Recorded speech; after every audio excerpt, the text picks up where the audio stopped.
దేవుని పరిశుద్ధమైన నామానికి మహిమ కలుగునుగాక. మన ప్రభువును ప్రియ రక్షకుడైన యేసుక్రీస్తు అతి శ్రేష్టమైన నామంలో ఈ యొక్క శుద్ధీకరణ కూడికలకు వచ్చిన మీ అందరికి కూడా నా వందనాలండి, శుభాలు తెలియజేస్తా ఉన్నాను. వాక్య ధ్యానం కొరకు అపోస్తుల కార్యముల గ్రంథం 2వ అధ్యాయం. అపోస్తుల కార్యముల గ్రంథం 2వ అధ్యాయం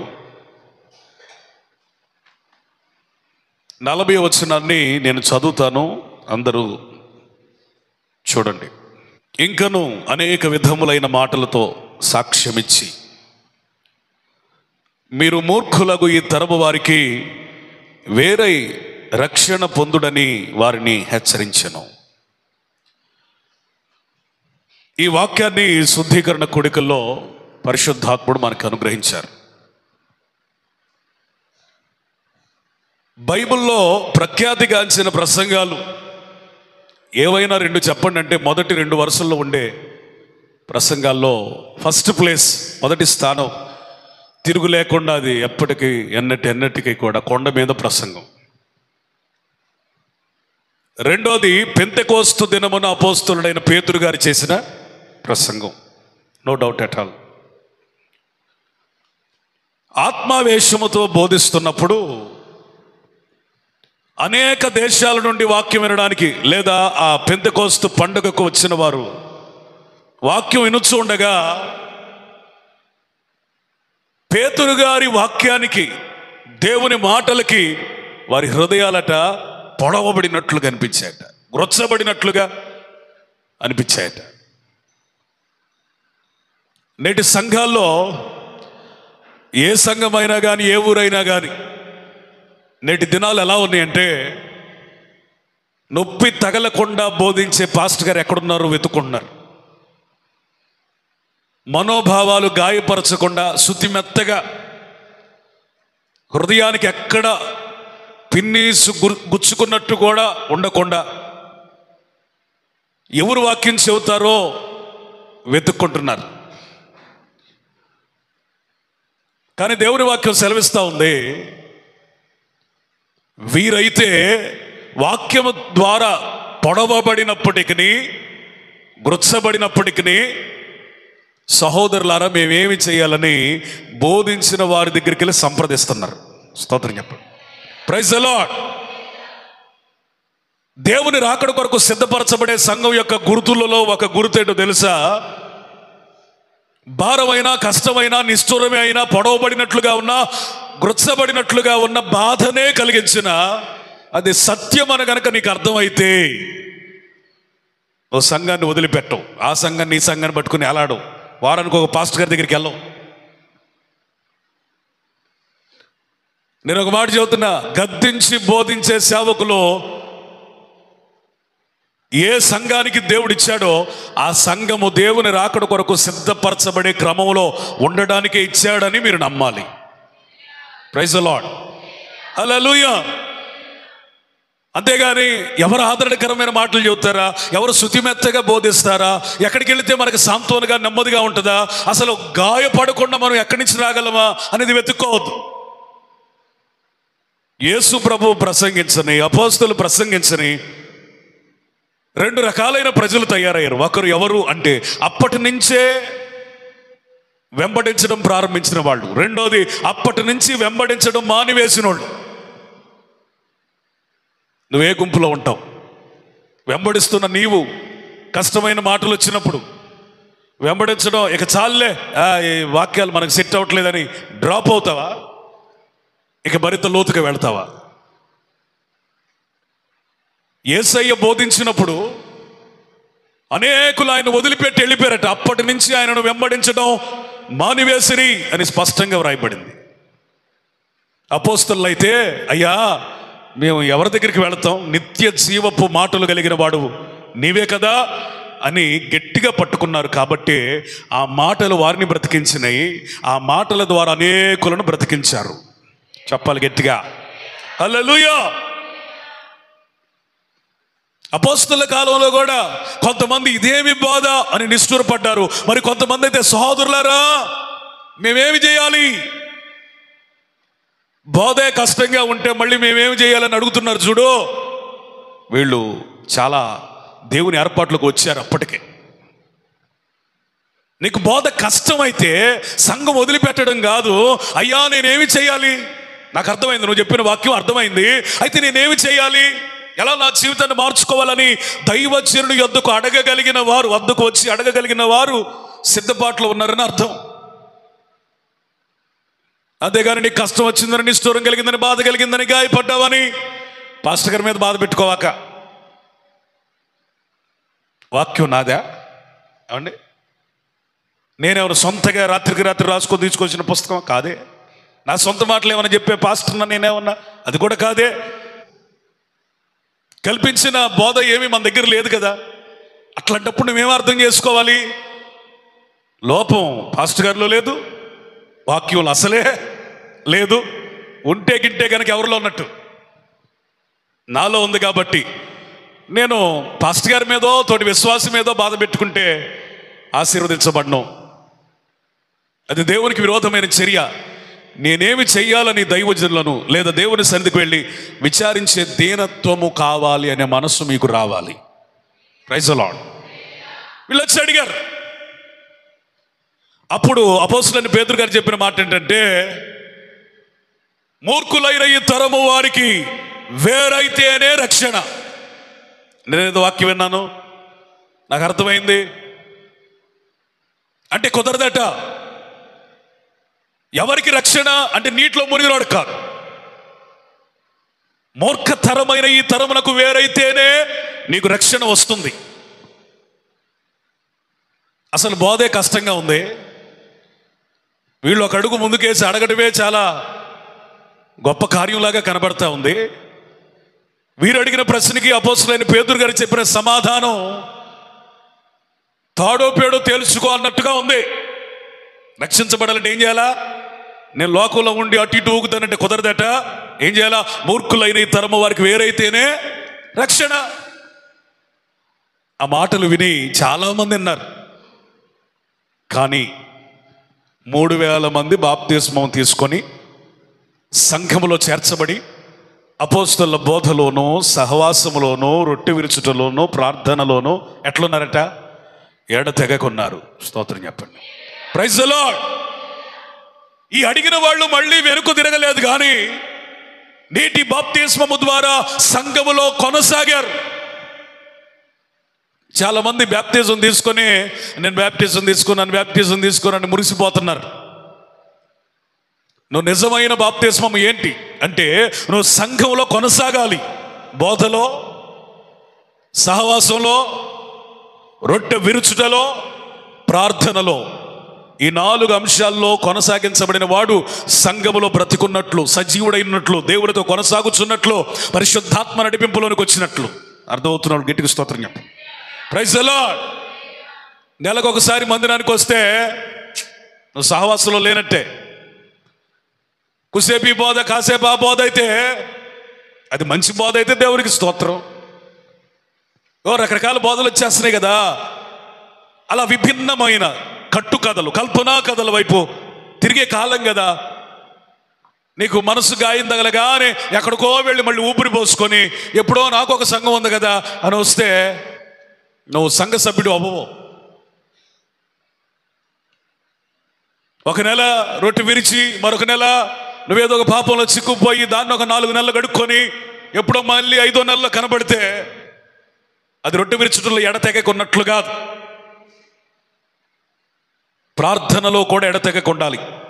డైలీ నువ్వు ప్రార్థన చేయాలి, కొనసాగాలి.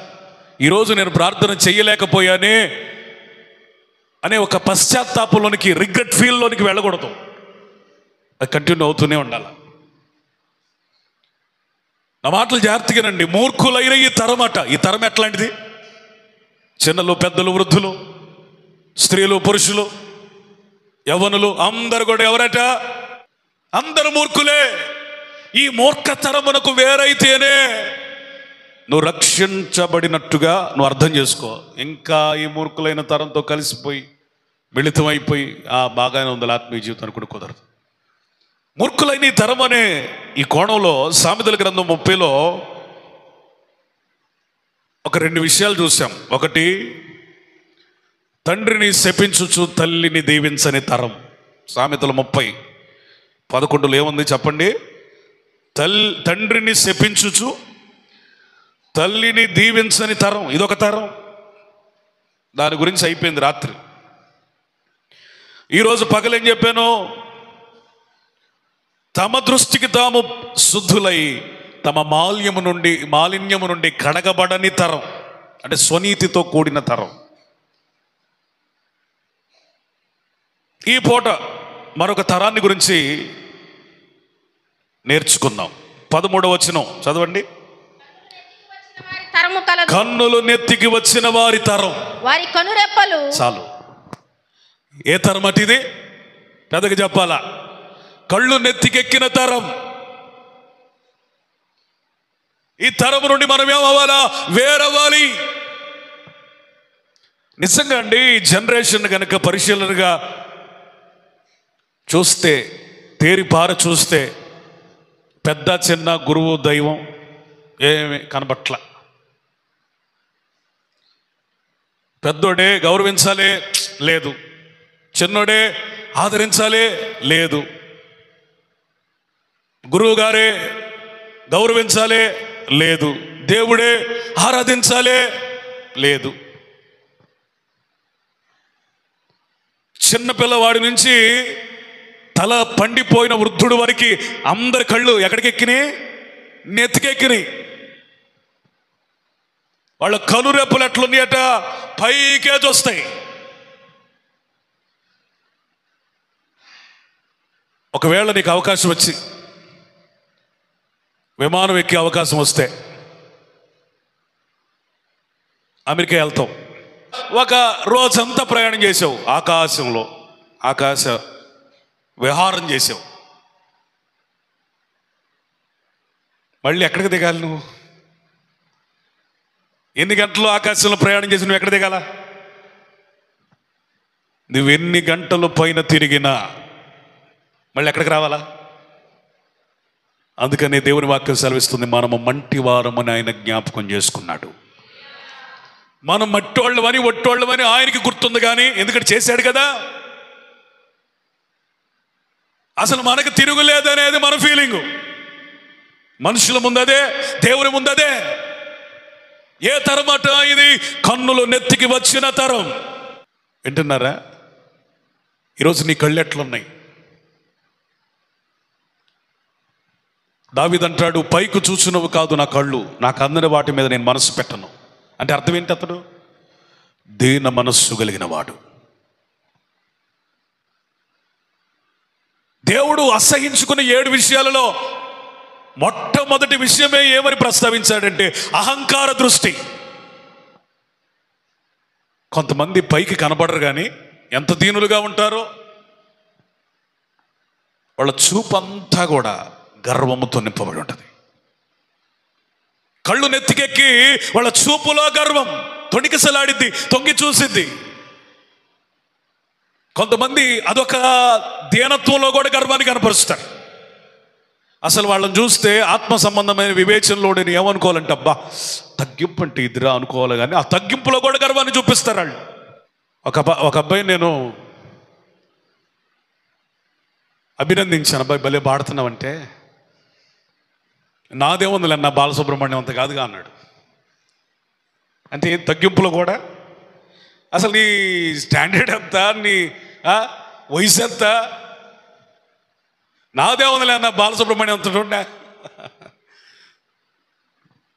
నీ స్థాయికి బాగా పాడావని అర్థం, నీ స్థాయిలో న్యాయం చేసావని అర్థం. కానీ వీడు ఎక్కడికి వేసాడు కాలం? అసలు ఎవరితో పోల్చుకుంటాడు? అంటే దీనత్వంలో కూడా గర్వం. చాలా జాగ్రత్త. ఈరోజు మన కళ్ళు ఎలా ఉన్నాయి, ఎలా చూస్తున్నాయి? కళ్ళు నెత్తికొచ్చినటువంటి పరిస్థితుల్లో మనం ఎక్కడైనా దిగజారిపోయిన పరిస్థితుల్లో ఉన్నామా? దేవుని దృష్టికి అసహ్యాన్ని గొలిపే పరిస్థితుల్లో ఉన్నామా? ఇలాంటి తరంలో బ్రతుకుతున్నాం కాబట్టి ఖచ్చితంగా ప్రభావం మన మీద కూడా ఖచ్చితంగా పనిచేస్తుంది. మనం నివసిస్తున్న తరమే ఎట్లాంటి తరం? అది కళ్ళు నెత్తికొచ్చిన తరము కాబట్టి ఖచ్చితంగా ఆ వాసన, ఆ ప్రభావం ఉంటుందా? ఉండిద్ది. అందుకని కళ్ళు నెత్తికెక్కకుండా చూసుకోవాలి, ఎవరైనా, నేనైనా మీరైనా. అప్పుడు దేవుడు దీవిస్తాడు. దేవుని వాక్యం సెలవిస్తుంది, ఆయన అహంకారులను ఎదిరించి దీనులకు కృపనిచ్చే దేవుడు. స్తోత్రం చెప్పండి, స్తోత్రం చెప్పండి. కృప అంటే ఏంటో తెలుసా? నువ్వు పెంటవైనా మంటివైనా నిన్ను మహిమగా మార్చడానికి దేవుడు నీ మీద చూపించే ఒక చల్లని చూపు ఉంటుంది చూడు, దట్స్ కాల్డ్ గ్రేస్. దాని పేరు కృప. చప్పట్లు కొట్టండి గట్టిగా, స్తోత్రం చెప్పండి. హల్లెలూయా. నువ్వు మంటివైనా పెంటవైనా మహిమకు మార్చుటకు నీ మీద దయ చూపిస్తాడే, జాలి చూపిస్తాడే. ఆ దయ కలిగిన చూపు పేరే కృప. ఎవరికట కృప? దీనులకు కృప, అహంకారులకు కాదు. ఆయన అహంకారాలను ఎదిరిస్తాడు, దీనులకే ఇస్తాడు. కృప కావాలని అందరికీ ఉంటుంది. నాకు కృప కావాలి, నాకు కృప కావాలి, నాకు కృప కావాలని ప్రార్థన చేయొచ్చు, కానీ అడగొచ్చు, కానీ ఆశపడవచ్చు, కానీ కళ్ళు నెత్తికెక్కిన అనుభవాల్లో మనం ఉంటే కృప దొరకదే. అట్లాంటి వాళ్ళకి దొరకదు. కృప కొరకు ఎవరైతే ఎదురు చూస్తారో, కనిపెడతారో, అయ్యా నీ కృప, అయ్యా నీ కృప కావాలి నాయన అని దేవుని సన్నిధిలో ఎవరైతే కన్నీరు విడుస్తారో, ప్రాధేయపడతారో, బ్రతిమలాడతారో, ప్రార్థిస్తారో, వారికి ఆగక కృపను పంచుతాడు నా దేవుడు. స్తోత్రం చెప్పండి. దేవుని సన్నిధికి వెళ్ళినప్పుడు నువ్వు చేయాల్సిన ప్రార్థనలో ఒక ప్రార్థన ఏంటంటే, O lord, I need your grace. నీ కృప కావాలి. ఎందుకో తెలుసా? మంటినైన నన్ను మహిమకు మార్చేది నీ కృపయే. పనికిరాని నన్ను ప్రయోజకునిగా మార్చేది కృపయే. మరుగైన నన్ను తలగా చేసేది నీ కృపయే. ఇలాంటి కృప కొరకు మనం ఏం చేయాలట? దేవుని సన్నిధిలో అడగాల. కళ్ళు నెత్తికెక్కినోడికి కృపతో అవసరం ఉండదు, కృప కావాలన్న కోరిక ఉండదు, ప్రభు కృప కొరకు కనిపెట్టే వైఖరి ఉండదు. చాలా జాగ్రత్త. మనం ఏ స్థితిలో ఉన్నా, ఎంత ఎదిగినా, ఎంత గొప్పవారమైనా, ఎంత ధన సంపత్తి పెరిగినా, ఎన్ని కోణాలలోనూ దీవించబడిన, ఆశీర్వదించబడినా, నీ చూపులు ఎప్పుడు కూడా ఎట్లా నేల మట్టుకు తగ్గించుకోవాలి. ఎట్లా? నేల మట్టుకు, డౌన్ టు ఎర్త్. దావీదు జీవితంలో దేవుడు అత్యంత ఇష్టపడింది ఏంటంటే దీనత్వం. దావీదు వ్యభిచారిగా మారాడు, వేషధారిగా మారాడు, నరహత్య కూడా చేశాడు, కపటోపాయాలు పన్నాడు. ఇదంతా ఒక ఎపిసోడ్ అయితే, మిగిలిన అంత భాగం చూస్తే మచ్చుకైన గర్వము కొంచెమైనా తొంగి చూసుకోకుండా ఎప్పటికప్పుడు తన పునాదిని, మొదటి స్థితిని, ఎక్కడి నుంచి వచ్చాడో ఆ దీనమైన పరిస్థితిని మరిచిపోకుండా జాగ్రత్త పడ్డాడు. స్తోత్రం, హల్లెలూయా. నువ్వు ఎక్కడి నుంచి వచ్చావో అది నువ్వు మరిచిపోతే నువ్వు అక్కడ ఆగిపోయినట్టే అర్థం. నేను ఆగిపోకూడదండి, నేను సాగిపోవాలి, కృప వెంబడి కృపలోనికి వెళ్ళాలి అన్నవాళ్ళు స్తోత్రం చెబుతారా? నువ్వు ఆగిపోయావు అంటే అర్థం ఏంటి తెలుసా? నువ్వు ఎక్కడి నుంచి వచ్చావో మరిచిపోయావు, అందుకని ఆగిపోయావు. కానీ ప్రతి దినము కూడా నిన్ను ఎక్కడి నుంచి దేవుడు తీసుకొని వచ్చాడు అది జ్ఞాపకం చేసుకుంటా నువ్వు సాగిపోతే నీ జాడలు సారమును వెదచలుతాయి. అందుకని నేను అప్పుడప్పుడు అంటూ ఉంటాను, గతాన్ని మరిచిన వాని జీవితం కథం. ఎప్పుడు నీకు గతం గుర్తుండాలా? 13 సార్లు గనక పోటీ చేస్తే కానీ అమెరికా ప్రెసిడెంట్ కాలేకపోయాడు అబ్రహాం లింకన్. వ్యాపారవేత్తల ఒక సమ్మిట్ జరుగుతూ ఉంది, మీటింగ్ జరుగుతూ ఉంది. అనేక మంది వ్యాపారవేత్తలు ఎదుట ఉన్నతమైన స్థితిలో అబ్రహాం లింకన్ కూర్చొని మాట్లాడుతున్నప్పుడు ఒకడికి కడుపు మండిపోయింది అసూయతో. కడుపు మండి తన కాలికున్నటువంటి బూటును తీసి అబ్రహాం లింకన్ మొహం మీద తగిలేటట్టుగా విసురుగా ఇసిరాడు. చెప్పులు కుట్టుకునేవాడి కొడక, నువ్వింత గొప్పవాడు అయ్యావా, మాకే లెక్చర్లు ఇచ్చి అంతటోడు అయ్యావా నువ్వు అని తన తండ్రి చెప్పులు కుట్టేవాడని అంత 100 మంది మధ్యలో అవమానపరిచాడు. ఆయన దాన్ని ఎలా తీసుకున్నాడు తెలుసా? ఆ చెప్పుని ఇలా తీసుకొని, అయ్యా ఈ చెప్పు కూడా మా నాన్నగారే కుట్టినట్టుంది, ఎప్పుడైనా తెగిపోతే నేనే స్వయంగా మా నాన్నగారి చేత కొట్టిస్తాను. ఎంత ప్రముఖుల మధ్యలో నా తండ్రిని జ్ఞాపకం చేసుకునే భాగ్యం నాకు ఇచ్చావు, నీకు చాలా వందనాలు అని చెప్పాడట. చప్పట్లు కొట్టండి, స్తోత్రం చెప్పండి. హల్లెలూయా. ఏంటి నేను చెప్పులు కొట్టుకునే కొడుకునా? ఏంటి అంత మాట అన్నావు? మా నాన్న చెప్పులు కొట్టుండే ఎప్పుడు చూసావు నువ్వు? లేదు లేదు, నువ్వు ఎవరిని చూసి ఎవరు అనుకున్నావా? మేము చిన్నప్పటి నుంచి రిచ్చే అన్నాడా? మరి ఎందుకని కొంతమంది ఫీలింగ్లు అట్టుంటాయి? ఆగర్భ శ్రీమంతుల్లాగా, గోల్డెన్ స్పూనులాగా, బంగారపు స్పూనులతో తిన్నట్టుగా ఎందుకని ఫీల్ అవుతారు కొంతమంది? నాకు అర్థం కాదు.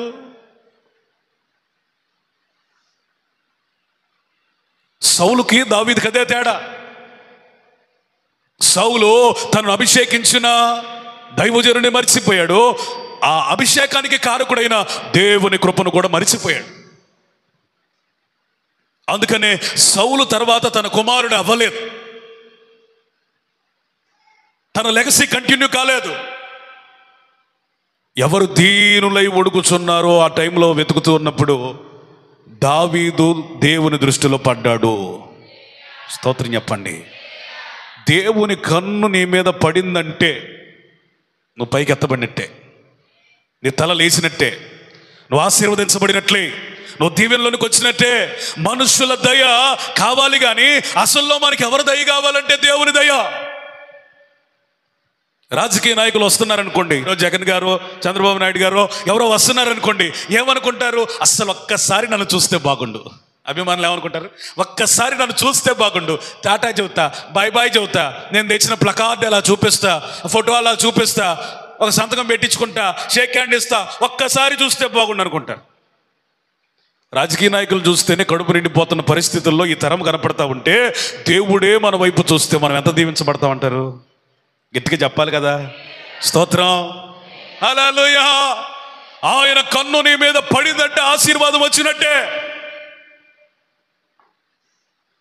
నా ప్రియమైన సహోదరి సహోదరులారా, సంఘమా, కళ్ళు నెత్తికి వచ్చినటువంటి పరిస్థితుల్లో మనం ఎవరు ఉండకూడదని పరిశుద్ధాత్ముని రాత్రి కోరుకుంటున్నాడు. సౌలుకి కళ్ళు నెత్తికెక్కినాయి. ఒకప్పుడు ఏమనుకున్నాడు తెలుసా? అయ్యా, గోత్రాలన్నిటిలో అల్పమైన గోత్రంలో పుట్టాను, ఆ గోత్రాల్లో కూడా చిన్న కుటుంబం, ఎన్నిక లేని కుటుంబం, నేను ఎంతటోడయ్యా. ఎంత తగ్గించుకున్నాడో. ప్రారంభంలో ఉన్న తగ్గింపు కొనసాగలేదండి. కొంతమందికి ప్రారంభంలో భలే తగ్గింపు ఉంటుంది. ఆత్మీయతలు ఎదుగుతున్న కొలది, ఆర్థికంగా ఎదుగుతున్న కొలది, ఆశీర్వదించబడుతున్న కొలది వాళ్ళకి తగ్గింపు స్థాయి పడిపోయి గర్వపు బీజాలు మొలుస్తాయి. ఏముందనండి మనకి గర్వం? మనం గర్వించుకోవడానికి ఏముంది? ఏది నాదని నువ్వు చెప్పగలవు? ఒక ప్రశ్న వేస్తున్నాను నేను. నాదే అని గట్టిగా నువ్వు సమాధానం చెప్పగలిగిన ప్రాపర్టీ ఏదైనా ఉందా? ఇల్లు నాదే అనేవాళ్ళు స్తోత్రం చెప్పండి. ఉన్నంత దమ్ము మనకి? యెహోవా ఇల్లు కట్టని ఎడలా చెప్పలే. ఎవరిది ఇల్లు? నీదే, అయింది. పిల్లలు నాకు పుట్టారు, నా శక్తి, నా యుక్తి, నా ప్రార్థన అంటావా? గర్భఫలం యెహోవా ఇచ్చు, కుమారులు అయినా ఏది నీది? కొండ మీద పశువులు, ఆయన వెండి బంగారాలు. క్రూర మృగాల నుంచి తప్పించుకోవడానికి కొండ మీద పశువులు ఎందుకు ఉంటారు అనుకుంటే, ఉంటాయి అనుకుంటారేమో. కొండ గొర్రెలు ఉంటాయి, కొండ మేకలు ఉంటాయి, అవి ఏటవాలుగా భూమి మీద నడిచి ఎట్టెళ్తాయి. అవి ఏటవాలుగా కొన్ని మీటర్ల ఎత్తుకెక్కుతాయి, పడకుండా పడినా మళ్ళీ లెగుతాయి. దేవుని ప్రాపర్టీ భూమి మీదే కాదు, కొండల మీద కూడా దాచిపెట్టాడని చెప్పడానికే కొండ మేకలను తయారు చేశాడు. హల్లెలూయా, హల్లెలూయా. కొండ అంత ఎత్తుకెళ్ళి ఎక్కడో దేవుడు దానికి కొండకు కూడా సందులు పెడతాడు. మనం దూరం నుంచి చూస్తే అంతా నున్నగొన్నట్టుంటుంది. అందుకని ఒక సామెత, దూరపు కొండలు దగ్గరికి వెళ్తే అన్ని గోతులే. అందుకని అంత కొండ పైకెక్కిన దేవుడు ప్రతి మేకకు ఒక లేకపోతే ఎలా చెప్పచ్చు, ప్రతి మేకకు ఒక స్థావరాన్ని, ఆశ్రయాన్ని పెట్టాడు. ఆయన సంపద కొండ మీద పశువులు ఆయనయే, వెండి బంగారాలు ఆయనయే. ఏమి తెచ్చి మనం ఆరాధించగలం? ఏది ఇది చూపించి ఇది నాదని చెప్పగలం?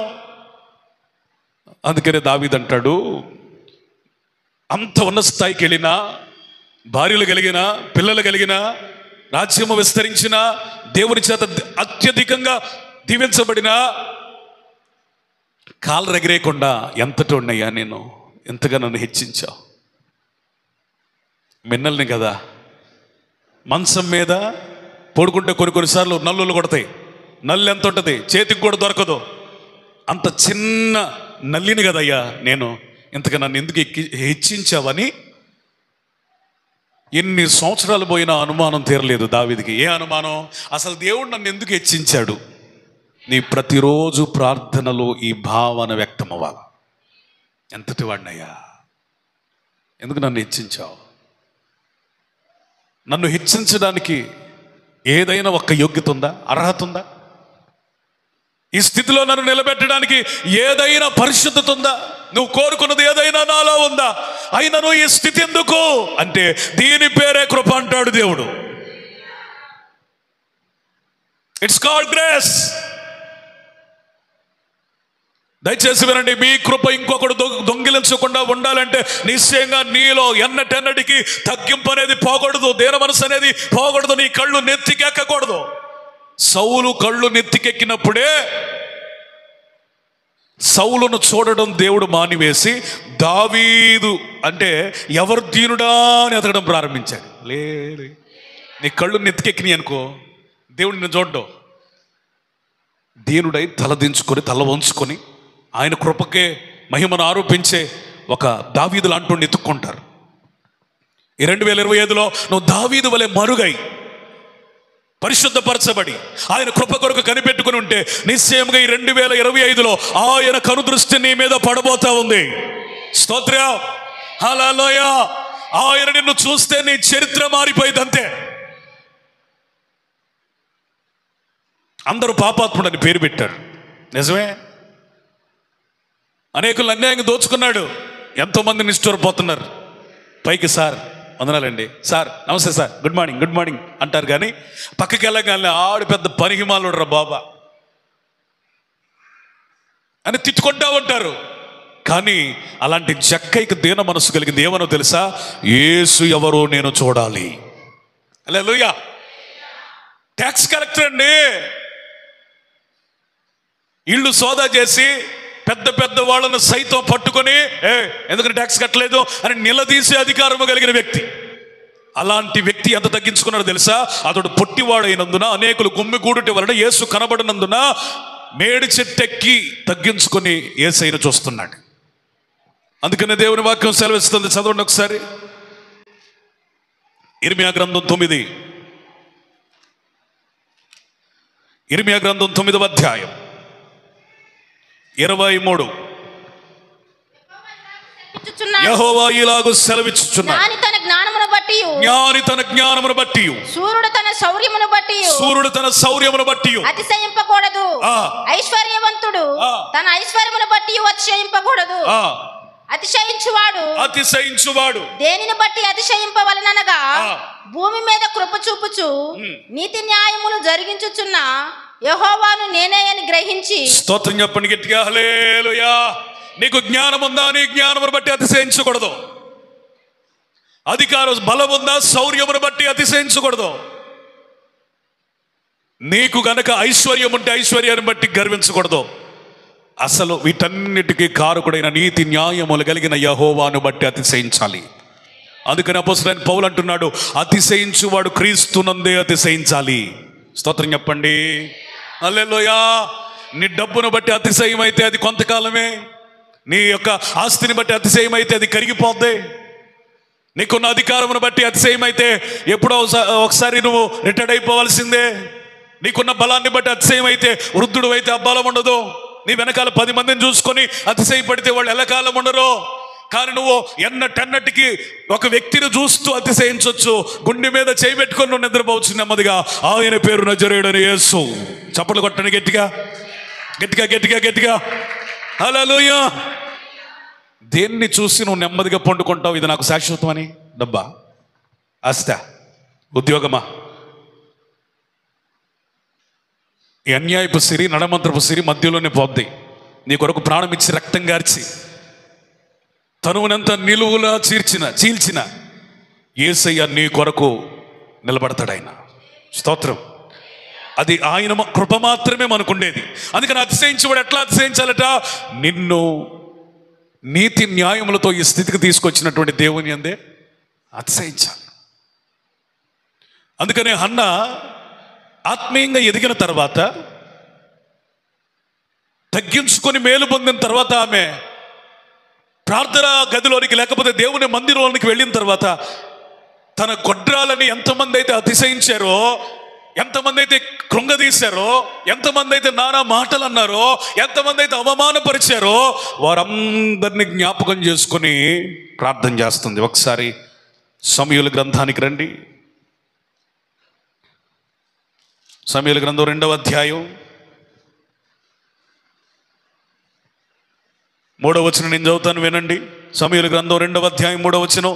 యెహోవా అనంత జ్ఞానియగు దేవుడు, ఆయనే క్రియలను పరీక్షించువాడు, గర్వపు మాటలు మీ నోట రానియంకుడి. ఏ మాటలు రాకూడదు? ప్రఖ్యాతి నొందిన విలుకాండ్రు ఓడిపోతారు, తొట్టిల్లిన వారు బలం ధరిస్తారు. బా, ఎంత అద్భుతమైన మాట. ప్రఖ్యాతి నొందిన విలుకాండ్రు ఏమవుతారట? తొట్టిల్లుతారు, బలహీనులు అవుతారు. కానీ బలహీనులు అని నువ్వు ఎవరినైతే అనుకుంటున్నావో వాళ్ళే బలము ధరించి దేవుని కొరకు గొప్ప కార్యాలు చేయబోతున్నారు. స్తోత్రం చెప్పండి. హల్లెలూయా, హల్లెలూయా. నీకు బలం ఉంటే బలం ఉండనే, కానీ బలహీనుని ఏమనొద్దు. ఎందుకు తెలుసా? నువ్వు ఎవరినైతే తక్కువ అంచనా వేస్తున్నావో వాడే రేపు నీ నెత్తి మీదకి ఎక్కొచ్చు. అప్పుడు నువ్వు తట్టుకోలేవు.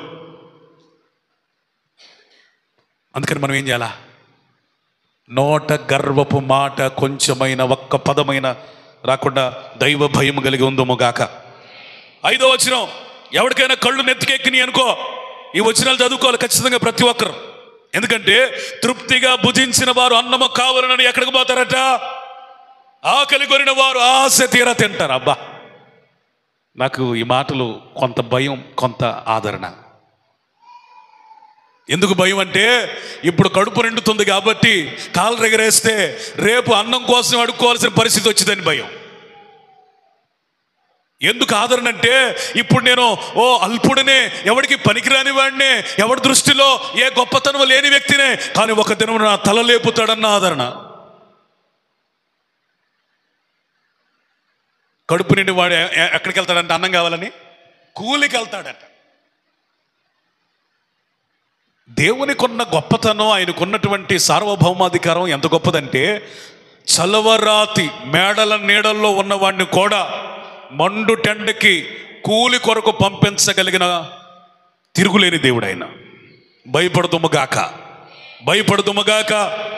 ఎవడైతే దీనుడై ప్రభువా ఈ పూట అన్నం ఇస్తే చాలయ్యా, ఈ నెల గడిస్తే చాలయ్యా అని ఆయన కృప మీద ఆధారపడతారో వారిని పొలాలకే యజమానుడిగా చేస్తాడు. రూతు జీవితంలో అది నెరవేర్చబడింది. పరిగేరుకుంటే చాలయ్యా, నా కడుపు నిండితే చాలయ్యా, మా అత్త కడుపు నిండితే చాలయ్యా, ఈ పూటకి అన్నం దొరికితే చాలయ్యా, ఎవరు నన్ను ఒక్క మాట అనకుండా నాకు ఎంతో కొంత ఆహారం విదిలిస్తే చాలయ్యా అని దేవునికి ప్రార్థన చేసుకుని ఇంటి దగ్గర దీన మనస్సు కలిగి దైవ ధ్యానముతో తగ్గింపుతో ఎవరిని పట్టించుకోకుండా పొలములో దీనురాలై వెళితే, కట్ చేస్తే ఏ పొలంలో పరిగేరుకోవడానికి వెళ్ళిందో సిగ్గుపడకుండా అదే పొలాన్ని దేవుడు రూతు పేరిట రాయించాడు. కొడతారా చప్పట్లు, కొడతారా చప్పట్లు, స్తోత్రం చెప్పండి. ఈరోజు కూలికి పోతున్న వారలారా, మీరు తగ్గించుకోండి, దేవుడు మిమ్మల్ని భూస్వాములుగా మార్చునుగాక. హల్లెలూయా. ఈరోజు అప్పులతో సతమతమవుతున్న వారలారా, ఈ అప్పులు కొంతకాలమే, తగ్గించుకోండి. అప్పిచ్చు వారిగా దేవుడు మిమ్మల్ని చేయబోతున్నాడు. స్తోత్రం. ఈరోజు పేదలైన వారులారా తగ్గించుకోండి, దేవుని కృపతో బ్రతకండి. రేపున అనేక మందికి ఆహారం పెట్టేవారిగా ప్రభు మిమ్మల్ని చేయునుగాక. ఆమేన్. నా దేవునికి అసాధ్యమైనది ఏది లేదు. గొడ్రాలు 7 పిల్లలను కనును, అనేకమైన పిల్లలను కనినది కృషించిపోవును. ఒకవేళ ఎవరికైనా పిల్లలు కలగటం లేదని వాళ్ళని పై నుంచి కింద దాకా చులకన భావంతో చూసేవాళ్ళు ఎవరినంటే వినండి. పిల్లలు లేని వాళ్ళకి ఇప్పుడు కాకపోతే 5 సంవత్సరాలకైనా కలుగుతారు. కానీ పిల్లలు ఉన్నారన్న గర్వించిన నీకు ముద్ద పెట్టే దిక్కు లేకుండా దేవుడు చేస్తాడు. పాస్టర్ గారు ఏంటి చేపెత్తున్నాడు అనుకోకండి. ఇక్కడ ఉంది, కొంచెం విడమర్చి చెప్పానంతే, కొంచెం వివరంగా చెప్పానంతే. నేనేం మార్చి చెప్పలేదు, కక్షతో ఏమి చెప్పలేదు. ఇంకా మీరేం చేయాలి తెలుసా? పిల్లలు లేని వాళ్ళని చూసి, ప్రభువా నేను ప్రార్థిస్తే నాకు ఇచ్చావే, ఆ సహోదరి కొడువు నాకు ఇచ్చావే, ఆ సహోదరుని కూడా కనికరించని వారి పక్షమున విజ్ఞాపన చేయాలి. అది నిజమైన తగ్గింపు. ఒక తల్లి 10 రూపాయలు ఇచ్చి కొట్టు దగ్గరికి పంపించిందంట చిన్న పిల్లని. కొట్టు దగ్గరికి వెళ్ళి ఏదో 10 రూపాయలకి కూరగాయలు మరి ఏం తెచ్చుకుంటుంది ఆఫ్రికా అమ్మాయి. వచ్చే టైంలో మురికి బట్టలు వేసుకొని నల్లగా శుభ్రత ఏమీ లేని అమ్మాయి కొట్టు దగ్గరికి వెళ్ళి ఆ తల్లి ఇచ్చిన 10 రూపాయలతో ఏదో కొనుక్కొని ఇంటికి వచ్చే క్రమంలో ఒక ఫోటోగ్రాఫర్ కంట్లో పడింది. ఫోటోగ్రాఫర్ కళ్ళు వేరుగా ఉంటాయి. ఆ మురికి అమ్మాయి, ఆ నల్ల పిల్ల ఈ ఫోటోగ్రాఫర్కి నచ్చి ఒక ఫోటో తీశాడు. ఫోటో తీసి ఫేస్బుక్లో పెట్టాడు. ఇది ఎవరికి వెళ్ళింది? బ్రెడ్ కంపెనీ వాళ్ళకి కలిగింది. ఎవరి కళ్ళల్లో పడింది? బ్రెడ్ కంపెనీ వాడికి. ఈ బ్రెడ్ కంపెనీ వాడు ఆ వ్యూస్లు, కామెంట్లు, లైక్లు అన్నీ చూస్తే ఈ పిల్ల నల్లగా ఉన్న అనేక మంది ఆ నలుపులో కూడా ఎంత బాగుందని చిన్నపిల్లల్ని పొగట్టడం చూసి మన బ్రెడ్ కంపెనీకి కొంతకాలం ఈ అమ్మాయిని బ్రాండ్ అంబాసిడర్గా పెడదామని ఆ అమ్మాయిని పిలిచి, వింటున్నారా, పెళ్ళి అయ్యేదాకా మేమే చదివిస్తాం, పెళ్లి కూడా మేమే చేస్తాం, అంత మాత్రమే కాదు, తల్లికి తండ్రి లేడు, తల్లికి 2 BHK అంటే 2 బెడ్రూమ్లు ఉన్న ఇల్లును కట్టించి పూర్తి బాధ్యతలు ఆ మురికి పిల్లది బ్రెడ్ కంపెనీ వాళ్ళు తీసుకున్నారు. చప్పట్లు కొడతారా? గట్టిగా కొడతారా? స్తోత్రం చెప్పండి. నీ టర్న్ ఎప్పుడు వచ్చిందో నీకు తెలియదు. బీ హంబుల్, తగ్గించుకో. నీ వంతు ఎప్పుడు వచ్చిందో తెలీదు. ఎప్పుడు ఎవరి దృష్టిలో ఎట్లా పడతావో నీకు తెలీదు. ఎప్పుడు ఎవరి ద్వారా ఎట్లా దేవుడు హెచ్చిస్తాడో నీకు తెలీదు. చూడడానికి అసహ్యంగా, నల్లగా, మురికిగా, అపరిశుభ్రంగా ఉన్నటువంటి చిన్న పిల్లని ఒక బ్రెడ్ కంపెనీయే ఇష్టపడి పెద్ద ఏదాకా చదివిస్తాం, అప్పుడు దాకా యాడ్లలో ఏమో నటించాలని ఆమె పూర్తి బాధ్యత తీసుకున్నారు అన్ని విషయాలలో. ఒకవేళ ఆ తల్లి అనుకొని ఉండుంటుంది, నాకు భర్త లేడే, నా పిల్లలకి సరిగ్గా కడుపు నిండు అన్నం పెట్టలేకపోతుందనని దేవుడికి ప్రార్థించుంటుంది. ఆమె కన్నీరును దేవుడు చూశాడు. హల్లెలూయా. ఆ చిన్న పిల్ల దీనతను దేవుడు చూశాడు. ఒక్కరోజుతోని చరిత్ర మార్చేశాడు. నువ్వు గనక తగ్గించుకుంటే ఈ రాత్రి నీ చరిత్రను మార్చగలడు. ఆమేన్. ఈ రాత్రి హల్లెలూయా. నువ్వు తగ్గించుకుంటే ఈ సంవత్సరమే ఎవరికి అందనంత ఎత్తుకు నువ్వు ఎగిసిపోతావు. హల్లెలూయా. నేను అణగారిపోయానే, అణగద్రక్కబడ్డానే, మరుగైపోయానే, ఎవరికి పనికి రావటం లేదే, ఎవరి దృష్టిలో నేను పడటం లేదే, అయ్యో నా జీవితం ఎట్లా అయిపోయింది అని నువ్వు నిరుద్యోగాన్ని బట్టి కానీ, గర్భఫలం లేని దాన్ని బట్టి కానీ, ఆత్మీయంగా పతనమైన స్థితిని బట్టి కానీ, కారణం ఏదైనా నా దేవుడు హెచ్చుటకు సమర్థుడు. స్తోత్రం. బలహీనులను బలమిచ్చుటకు సమర్థుడు. హల్లెలూయా. తీసి పారవేయబడిన వారిని ఎదుట నిలబెట్టగలిగిన సమర్థుడు. హల్లెలూయా. కళ్ళు నెత్తికెక్కకుండా చూసుకో.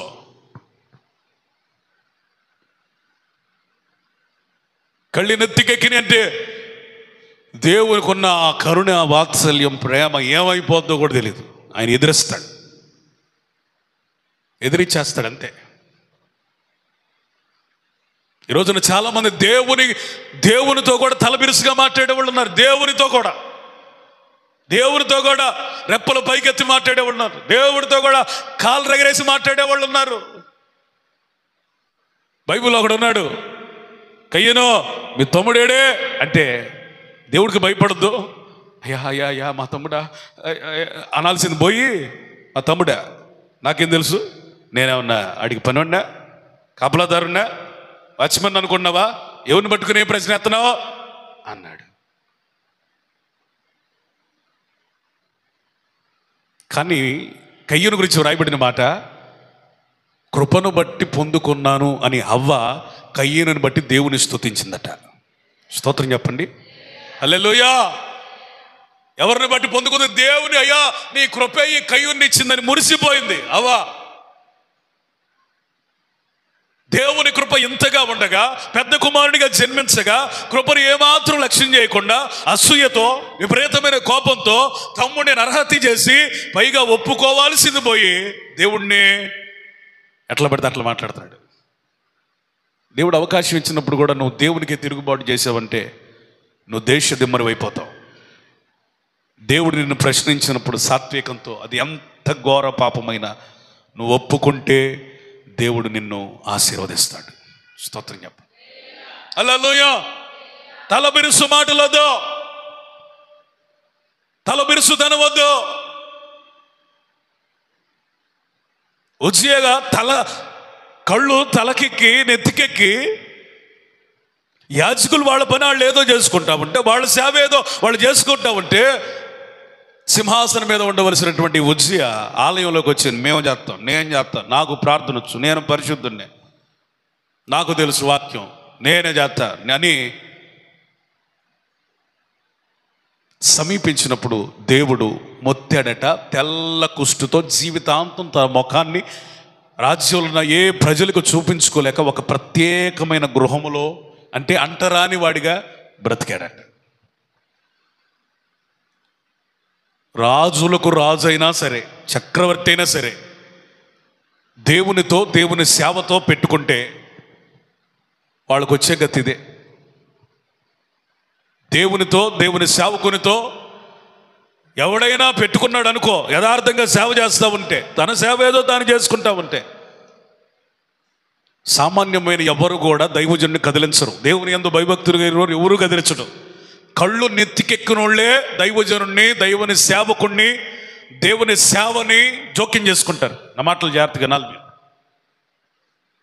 కళ్ళు నెత్తికెక్కి దైవజనులను అడ్డగించినటువంటి ఉజ్జియా జీవితాంతం కూడా తెల్లని కుష్టుతో తన అందమైన ముఖాన్ని ఎవడికి చూపించుకోలేక అదే రోగంతో చచ్చాడు. వింటున్నారా? పాస్టర్ గారు కూడా మనలాంటివాడేలేండి, మనలాంటివాడే, నేను పైనుంచేం దిగి రాలేదు, కానీ ఎందుకో ఆ సిస్టమ్ పెట్టాడు.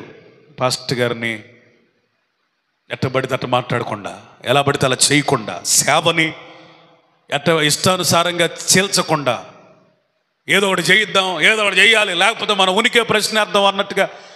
సంఘం అంటే నీ ఉనికిని ప్రదర్శించుకునే వేదిక కాదు, ఆయన పేరు పెట్టబడిన జనుల కొరకు కట్టబడిన దేవుని ఇల్లు. స్తోత్రం చెప్పండి. Praise the lord. హల్లెలూయా.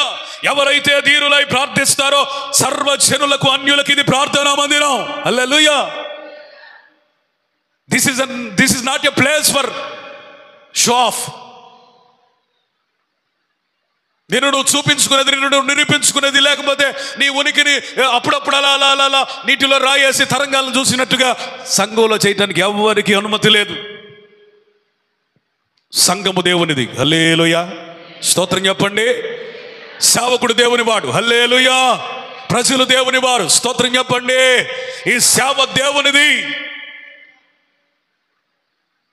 కళ్ళు నెత్తికెక్కితేనే పాస్టర్ గారిని చులకం చేస్తారు ఎవరైనా సరే. ఈ రోజున పాస్టర్ గారిని కూడా ఎట్లా కొలుస్తున్నారు తెలుసా? డబ్బు ఎక్కువ ఉంటే, అభిషేకం లేకపోయినా పర్వాలా, ప్రార్థన జీవితం లేకపోయినా పర్వాలా, పరిశుద్ధుడు కాకపోయినా పర్వాలా, సాక్ష్యం లేకపోయినా పర్వాలా, వాడు వ్యభిచారైనా పర్వాలా. అమ్మ అమ్మ అమ్మ అమ్మ. ఒక ఆ భేద పాస్టర్ అనుకో, ప్రార్థన పరుడైతే పరిశుద్ధుడైతే ఏమే, సాక్ష్యం బాగుందా? సాక్ష్యం ఎవరికి కావాలి? దేవునికి భయపడి బ్రతుకుతున్నాడా? దేవుని భయం ఎవరికి కావాలా? యథార్థంగా బ్రతుకుతున్నాడా? యథార్థత ఈ రోజుల్లో ఎవరికి కావాలండి? పాస్టర్ను కూడా డబ్బు కళ్ళజోడ పెట్టుకొని చూస్తున్న వాళ్ళు చాలా మంది ఉన్నారు. డబ్బు ఉంటే పాస్టర్, డబ్బు లేకపోతే పాస్టర్ కాదు. నువ్వు ఒక దైవజనుని గౌరవించాలంటే అతనిలో అభిషేకాన్ని చూడాలి. హల్లెలూయా. మొదటిగా అతని పిలుపును చూడాలి. స్తోత్రం చెప్పండి. పాస్టర్ గారు మామంటాడే, ఎట్ట పడితే ఎట్ట మాట్లాడతాం, ఏది పడితే అది చేస్తాం అంటే ఆయన చేతులు కట్టుకొని అట్లా చెయ్యండి నేను చూస్తాను అంటాడా?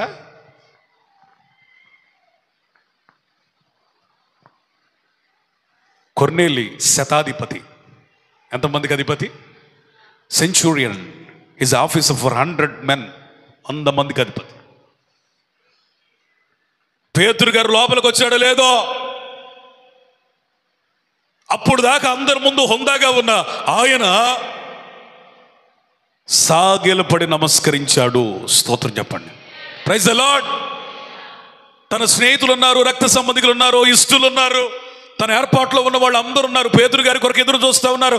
అందరి ముందు హుందాగా ఉన్న ఆయన పేతురు రాగానే చెప్పండి గువ్వలాగా మారిపోయి సాష్టాంగపడి నమస్కరిస్తా ఉన్నాడు. ఆయనేమో అందరి ముందు హుందాగా ఉండి దైవజనుడు రాగానే నేను కూడా మీలాంటి అన్నట్టుగా ఉన్నాడు. ఈరోజు విశ్వాసులు ఎట్ట తయారయ్యారు తెలుసా? అందరి ముందేమో చేతులు కట్టుకొని నిలబడతారు. ఆసాముల దగ్గర, భూస్వాముల దగ్గర, ఆళ్ళ దగ్గర, లోకస్తుల దగ్గర, అందరి దగ్గర sir sir sir sir pastor రంగంలో ఏంటి పాస్టర్ గారి ముందు తగ్గించుకోవడం ఎవడికి ఇష్టం ఉండదు. ఆఫీసులు చుట్టూ తిరుగుతారు, చేతులు కట్టుకుంటారు. ఆ అధికారి దగ్గరికి వెళ్తారు, చేతులు కట్టుకుంటారు. మళ్ళీ ఎక్కడ చేతులు కట్టుకోకపోతే నేను పెట్టుకున్న అప్లికేషన్ మళ్ళీ తిరుగు టపాల్లో వచ్చిందని ఏం చేస్తారు? ఉడికిపోతారు అంతే. గుండె ఉందనుకో ముందుగానే ఇంటి దగ్గర మర్చిపోయినా ఆఫీస్కి వెళ్ళగానే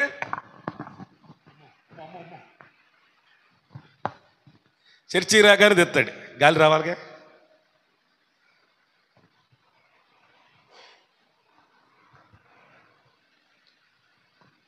ఆఫీసర్ ముందు 1-2 పడతాయి, చెమటలు గారిపోతాయి, బత్తలన్నీ పెట్టేస్తావు పైదాకా. అంత బాగున్నావో లేదో అని చక్కగా మంచి షర్ట్ వేసుకెళ్తావు. మళ్ళీ ఎక్కడన్నా తేడా వచ్చిద్దేమోనని చేతులు కట్టుకుంటావు. ఎవరి ముందు?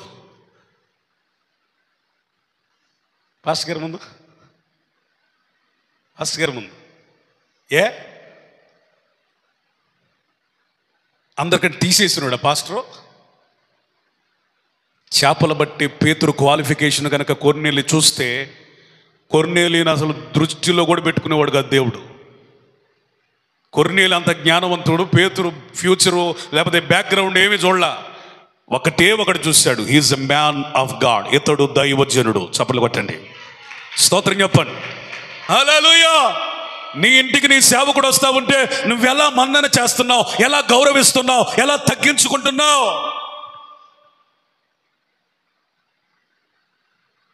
పాస్టర్ గారి ముందు అతిశయించుకోవడం కొంతమందికి సరదా, పాస్టర్ గారి ముందు గర్వించడం కొంతమందికి సరదా. ఆడు బండి మీద ఉంటాడు, అది ఆగే ఉంటుంది బండి.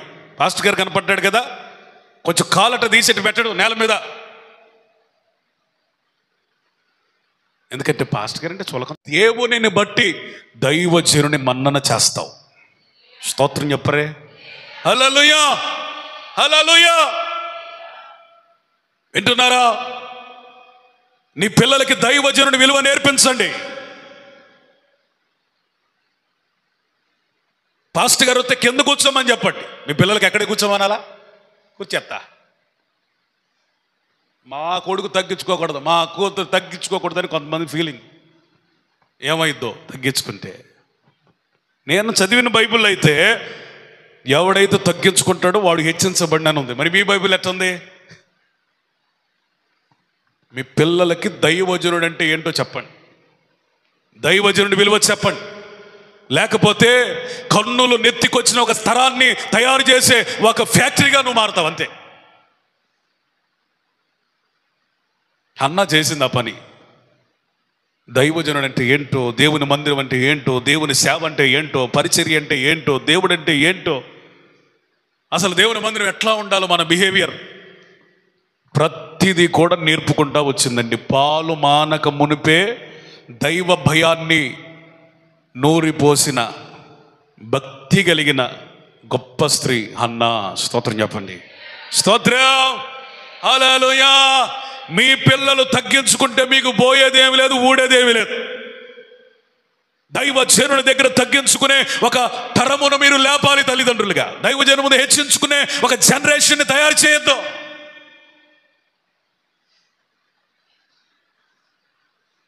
చాలామందికి తెలియట్లా, పాస్టర్ గారి విలువ తెలియట్లా. అన్నా మా అబ్బాయి 10th వచ్చాడన్నా, వస్తే ఏం చేయనమ్మా, ప్రార్థన చెయ్యి, చేస్తా. పాస్ అయితేనేమో సరే, ఇంటర్ జాయిన్ చేస్తాను. మరి ఒకవేళ తప్పితేనమ్మా నువ్వే మీటింగ్కి వెళ్ళినప్పుడు తీసుకెళ్ళన్నా, నీ పక్కన తిప్పన్నా. అంటే పాస్టర్ గారు అంటే ఎవరు? 10th తప్పినోడా పాస్టర్ అంటే? చదువు సంధి అబ్బనోడా పాస్టర్ అంటే? లోక జ్ఞానం లేనోడు అనుకుంటున్నారు పాస్టర్ అంటే. నేను 10th తప్పి వచ్చాను అనుకున్నారా? పీజీ చేసి వచ్చా, MBA చదివి వచ్చా, లోక జ్ఞానం తెలుసు, అన్నీ తెలుసు. ఒకవేళ మీ ముందు ఏమీ తెలియనట్టుకుంటానేమో, కానీ అన్ని రంగాల్లో రాణించిన వాడినే.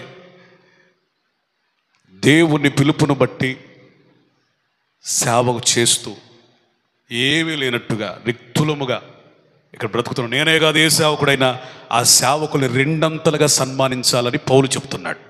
ఎంత ఎంత ఎంత నువ్వు ఎవరినైనా ఒక భాగము వాళ్ళకి ఇస్తే, గౌరవంలో 2 ఇస్తే, అసలు పాస్టర్ గారి దగ్గర నువ్వు వెచ్చించుకుంటావేంటి? నీకు కొమ్ములు వచ్చినాయి, కళ్ళు నెత్తికెక్కినాయి. అందుకనే 2 హెచ్చించవలసిన దైవజనుడిని, 2 మన్నన చేయవలసిన దైవజనుడిని, 2 గౌరవించవలసిన, సన్మానించవలసిన దైవజనుడి ముందే నీ గర్వం, అహంకారం, కళ్ళు నెత్తికి వచ్చిన తరము కలదట. వీరి నుంచి వేరవ్వాలి. ఒకవేళ కళ్ళు నెత్తికెక్కితే లోక పౌలుని వెంబడించేవాడు కాదు. అతడు చిత్రకారుడు, చరిత్రకారుడు, వైద్యుడు, ఈజ్ ఎ డాక్టర్. ఆనాటి దినాలలోనే గొప్ప వైద్యాలయంలో వైద్య వృత్తిని చేసిన వైద్యుడు, ఆనాటి దినాలలోనే గ్రేట్ డాక్టర్. అలాంటి వాడు సమస్తమును విడిచిపెట్టి పౌలు గారిని వెంబడించాడు. ఆయన చెప్పింది రాత్త కూర్చున్నాడు. స్తోత్రం. ఆయన చెప్పింది రాత్త కూర్చున్నాడు. ఎంత టోన్ని పౌలు పక్క తిరగటం ఏంటి? ఆయన ఎక్కడికి వెళ్తే అక్కడికి వెళ్ళటం ఏంటి? ఆయన చెప్పింది నేను డిక్టేటర్గా రాయటం ఏంటి? డిక్టేషన్ లాగా. నా చదువేంటి, నా జ్ఞానం ఏంటి అని ఏ రోజున పౌలుకి ప్రసంగం చేయలేదు. దీనుడై పౌలుని వెంబడించాడు. దేవుడు అందుకు గాను అతనిని ఘనపరచు నిమిత్తం లూకాసు వార్త, అపోస్తుల కార్యాన్ని తన ద్వారా రాయించాడు. స్తోత్రం. గట్టిగా చెప్పాలి హల్లెలూయా. నువ్వు తగ్గించుకుంటే నీకొక చరిత్ర పుటంలో నీకొక అధ్యాయం ఇస్తాడు. ఆమేన్. హల్లెలూయా. నువ్వు తగ్గించుకోకుండా హెచ్చించుకుంటే నీ పేజీ చింపేస్తాడు. నీకు దేవుడు దేన్నైనా ఇచ్చాడంటే అది నీలో ఏమీ ఉందని చూసి ఇవ్వలేదు. ఆయన అపారమైన కృప. దేవునికి మహిమ కలుగును గాక. స్తోత్రం చెప్పండి, స్తోత్రం చెప్పండి. ఇలాంటి విషయాలు ఎన్నో చెప్పొచ్చు, నేను ముగించడానికి ప్రయత్నిస్తూ ఉన్నాను. అపోస్తుల కార్యముల గ్రంథంలో కళ్ళు నెత్తికెక్కిన ఆయన ఒక ఆయన ఉన్నాడు. ఆయన పేరు గారడి సీమోన్. ఎవరో గారడి సీమోన్. పేతురు గారి దగ్గరికి వచ్చి, అయ్యా నీకెంత కావాలంటే అంత డబ్బు ఇస్తాను, ఇదిగో వెండి నాణెముల మూట, దీన్ని తీసుకొని ఇదిగో నువ్వు చేసి ప్రార్థన చేస్తా ఉంటే అనేకులు ఆత్మచేత నింపబడుతున్నారే, ఆ వరము నాకు ఇవ్వు. ఏ వరం కావాలంట? చెయ్యెత్తే జనాలు ఆత్మచేత నింపబడే వరం కావాలంట. అసలు ముందు వీడికి ఆత్మ ఉందా? ముందు ఇతనికి ఆత్మ ఉందా? ఆత్మ ఉన్నవాడైతే అట్లా అడుగుతాడా? పేతురు గారు ఒకటే ఒక డైలాగ్, నీ వెండి నీతో కూడా నశించును గాక, పోయి వెళ్ళి నువ్వు ముందు మారు మనసు పొందన్నాడు. స్తోత్రం చెప్పండి. అంటే అర్థం ఏంటి? వీడికి మారు మనసే లేదు. ఏమి లేదు? మారు మనసే లేదు. కానీ వీడికున్న ఆశ ఎంత? చెయ్యెత్తే ఆత్మ పొందుకోవాలంట.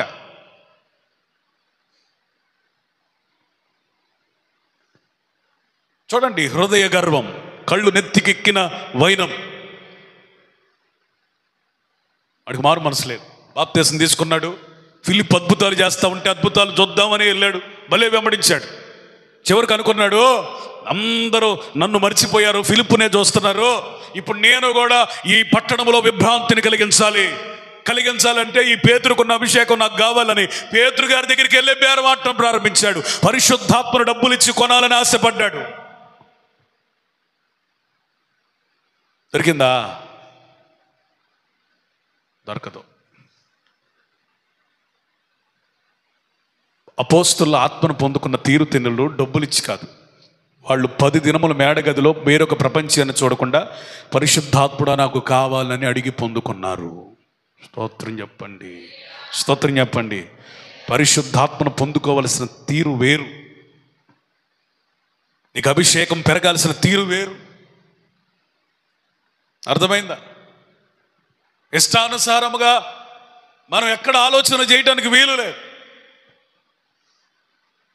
అంత మోటిచ్చినా చెప్పండి, ఎక్కడైనా పేతురు గారికి కళ్ళు నెత్తికెక్కినాయా? నీ వెండి నీతో నశించింది పోరా, నీ వెండి ఎవడికి కావాలి, నీ డబ్బు ఎవడికి కావాలి, నీ హృదయం బాగైతే నాకు అదే 10,000 పో. మీరు ఎక్కువ కానుకిచ్చారని అంటే ఎవరు అట్లాంటి వాళ్ళు లేరు, చెబుతున్నా, సందర్భం వచ్చింది. మీరు ఎక్కువ ఇచ్చారని నేను వణికిపోవాలని మీరు అనుకోవద్దు. మీరు తక్కువ కానుకిస్తారు కాబట్టి మిమ్మల్ని నేను లెక్క చేయను అని భయపడద్దు. నాకు అందరూ ఒకటే. దేవునికి స్తోత్రం చెప్పండి, స్తోత్రం చెప్పండి. హల్లెలూయా. కానుక కాదు, ఆత్మీయత కావాలి. నీ కానుక పెరగటమే కాదు, ఏం పెరగాల? ఆత్మీయత కూడా పెరగాలి. స్తోత్రం చెబుతారా గట్టిగా? హల్లెలూయా. కొంతమంది ఉంటారు కానుకలు చూసి మురిసిపోయే వాళ్ళు. ఉన్నాడు ఎవరైనా చెప్పండి, మాకేం తెలుసండి అంటారా? బిలాం ఎవరు? కానుక పెరిగే కొద్ది మైండ్ సెట్ అంతా మారిపోయింది. కానుక పెరిగే కొద్ది, రేటు పెరిగే కొద్ది ఈయన హార్ట్ బీట్ మారిపోయింది. ఇక దేవుడు ఎక్కడికైతే వద్దంటున్నాడు అక్కడికే వెళ్ళడానికి తీర్మానం తీసుకున్నాడు.